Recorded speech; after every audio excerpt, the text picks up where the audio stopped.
શું બોલી તું ભાઈ? આ ત્રણે ભાઈઓ તો કેવું સારું હતું, એને આ ઓફર નો લાભ તો મળી જાત. કોનું નામ લઈ લીધું? અમને યાદ કર્યા બેન? નામ લીધું ને આવી હોતે ગયા. આવી ગયા અમે. પણ બિલ આપશો તમે જીજાજી? સપના જોવો સપના, બાકી આજે હોતે તમારી છીંગ માંથી તેલ કાઢું ને તો જ બકે હો.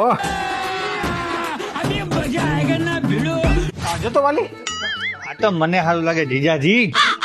ભાઈ તને ખબર છે હમણાં કલા મંદિર માં હું ઓફર આલે છે? ભાઈ એને હું આખા ગામને ખબર છે કે સોનાના ઘરેણા હોય કે ડાયમંડ ના મેકિંગ ચાર્જ છે ને એની પર 100% સુધીની છૂટ છે. બોલ બરાબર ને? હા જીજાજી હા. તો પછી હાલો બિલિંગ કાઉન્ટર.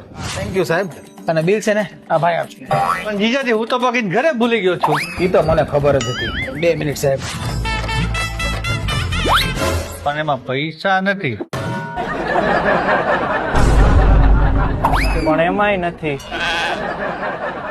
એકેમાં નથી જીજાજી. હવે આનું શું કરવું? પણ મોબાઈલ તો લોક છે. Face lock. બેંકમાં પૈસા જ નથી. તો મોબાઈલ માંથી કેવી રીતે ટ્રાન્સફર થાય જીજાજી? મને ખબર છે તમારી ત્યાં એટીએમ છે એમાં પૈસા નથી, પણ જેમાં પૈસા છે એ એટીએમ ઘેર છે અને એ એકાઉન્ટ આમાં લિંક છે એટલે પૈસા તો આમાં છે જ. પણ એની મને પિન નંબર ની જરૂર પડશે.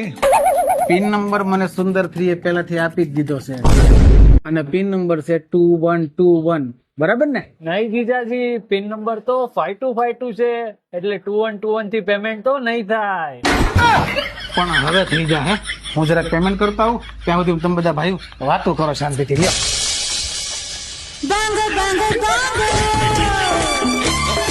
શું છે પિન? 5252. આવતું ઘરે. અને ઓલી નેતરની હોટી તો છે ને? હા પડી છે ને, ખબર નહીં જ છે.